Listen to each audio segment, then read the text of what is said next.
আমি শুভ দাশগুপ্তের একটি কবিতা পাঠ করছি। অন্ধকারে একা। একদিন পায়ে হেঁটে ঘুরে বেরিয়েছ আসমুদ্র হিমাচল ভারতবর্ষ। অতন্দ্র অনলস ছিল তোমার দীর্ঘ অভিযাত্রা। নোয়াখালী থেকে কলকাতা, আগরতলা থেকে কন্যাকুমারী ঘুরে বেরিয়েছ ঝোড়ো হাওয়ার মতো। জনসমুদ্রে একদিন জোয়ার জাগত তোমাকে ঘিরে। তোমার ঋজু ছায়া দীর্ঘ থেকে দীর্ঘতর হতে হতে ছেয়ে ফেলত পরাধীন এক নির্যাতিত দেশের মুখ।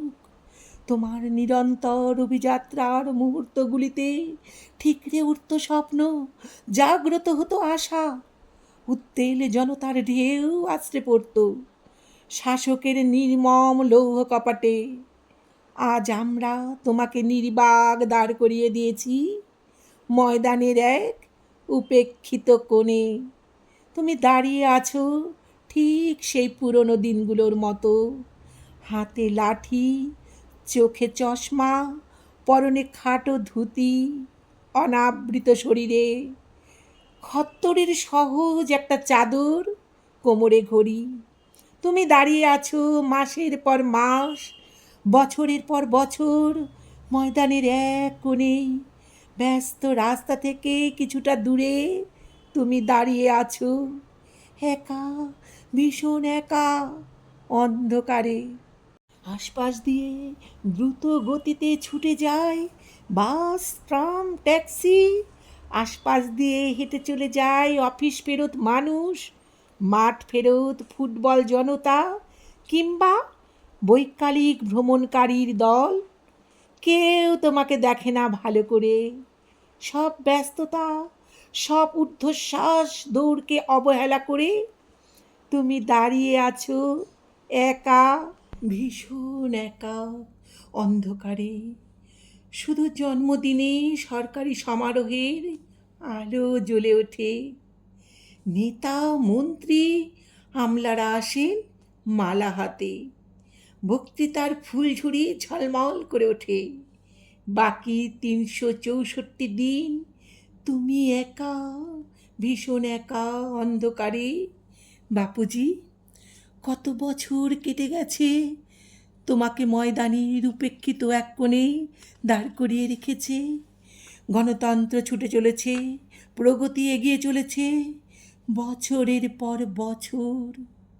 একদিন গোটা পৃথিবীর সব দরবারে ছিল তোমার সসভ্রম আমন্ত্রণ। একদিন দুর্দমনীয় রাজশক্তি তোমাকে এগিয়ে দিত সম্মানের চেয়ার। এখন আমাদের আধুনিক প্রগতির কোনো ঠিকানা থেকেই তোমাকে কেউ চেয়ার এগিয়ে দেয় না, বসতে বলে না কেউ। বাপুজি মাঝে মধ্যে আজও আলো জ্বলে, শব্দের ঝর্ণা যে ওঠে জেগে, তোমাকে সাক্ষী রেখে জমে ওঠে আখের গোছানো রাজনীতির আধুনিকতা। মিডিয়ায় প্রতিফলিত হয় দেশখ্যাত সব নেতা নেত্রীর মুখ। তুমি থেকে যাও পিছনে একা, ভীষণ একা, অন্ধকারে। একদিন ব্যারিস্টারের পোশাক ছেড়ে, সম্ভাব্য খ্যাতি অর্জন, যশের হাত ছেড়ে, বৈভব ছেড়ে এসে দাঁড়িয়েছিলে ভারতবর্ষের কোটি কোটি নিরন্ন হতাশাগ্রস্ত হতভাগ্যের সংসার ভূমিতে। চেয়েছিলে সবকো সম্মতি দে ভগবান, বলতে ঈশ্বর আল্লাহ তেরে নাম। চোখ বুজে স্বপ্ন দেখতে স্বরাজের। এখন তোমাকে ময়দানের অন্ধকার কোণে দাঁড় করিয়ে রেখে নিরন্ন কোটি মানুষকে অন্ধকারে, হতাশায়, ভাগ্যহীনতায় ডুবিয়ে রেখে আমাদের স্বাধীনতা পথ হাঁটে ঈশ্বর আর আল্লাহকে দুই প্রান্তে দাঁড় করিয়ে। মাঝখানে রক্তের হোলি খেলায় মেতে ওঠে স্বদেশ। কবিগুরু তোমাকে ডাকতেন মহাত্মা বলে। গোটা দেশ তোমার সামনে নতজানু হতো বাপুজি বলে। আজ তোমাকে কেউ ডাকে না, তুমি অন্ধকারে একা, ভীষণ একা। একজন ঘাতকের গুলি তোমাকে স্তব্ধ করে দিয়েছিল শুধু একজনের হাতের আগুন তোমার দীর্ঘ অভিযাত্রার জ্যোতি টেনেছিল। আজ আমরা অসংখ্য অগণিত নাথুরাম প্রতিদিন প্রতি মুহূর্তে তোমাকে হত্যা করে চলেছি। প্রজানুরঞ্জন শ্রীরামচন্দ্র তোমার ধ্যানে ছিলেন পুরুষোত্তম। আমাদের রামচন্দ্র এখন গদি দখলের ঘৃণ্য রাজনীতির এক কাঠ পুতুল। তুমি চেয়েছিলে জীবনে চিন্তায় কর্মে সততা। আমরা গোটা দেশ ভরিয়ে দিয়েছি মিথ্যায় ধাপ্পাবাজিতে। তুমি চেয়েছিলে সমব্যয়, আমরা বেচে দিচ্ছি আমাদের নিম জাম বেল তুলসী। তুমি চরকায় সুতো কেটে আমাদের শীত দ্বারায় আনতে চেয়েছিলে স্বনির্ভরতার তেজ। আমরা দুবেলা আহ্নিক করার মতো বিদেশি পুঁজিকে আহ্বান করছি।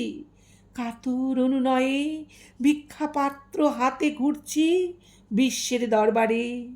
বিজ্ঞানী আইনস্টাইন বলতেন, একদিন আসবে যখন কেউ বিশ্বাস করতে চাইবে না এমন একজন মহামানব সত্যি হেঁটে বেড়াতেন আমাদের পৃথিবীতে। আমরা সত্যি তোমাকে বিশ্বাস করি না। তুমি বলতে ধৈর্য সহনশীলতা, আমরা বলি মার কা বদলা মার। তুমি বলতে সত্যাগ্রহ, আমাদের আগ্রহ মিথ্যা আর অসত্যে। তুমি আমাদের কেউ না, ময়দানের অন্ধকার কোণে একা দাঁড়িয়ে থাকা এক পাথরের মূর্তি মাত্র। পথ ভোলা কোনো ক্লান্ত ডানার কাক কখনো সখনো উড়ে গিয়ে বসে তোমার হাতে, কাঁধে, মাথায়। কিন্তু আমরা যাই না, পথ ভুলেও না। ধ্বংসলোলুপ এক বিবর্ণ সভ্যতার গধূলিতে দাঁড়িয়ে শুধু মাঝে মধ্যে শুনতে পাই গান। যদি তোর ডাক শুনে কেউ না আসে তবে একলা চলো রে, একলা চলো, একলা চলো, একলা চলো, একলা চলো রে। যদি তোর ডাক শুনে কেউ না আসে তবে একলা চলো রে। নমস্কার। যদি কবিতাটি ভালো লাগে তাহলে সাবস্ক্রাইব করে আমার সঙ্গে থাকার অনুরোধ রইল।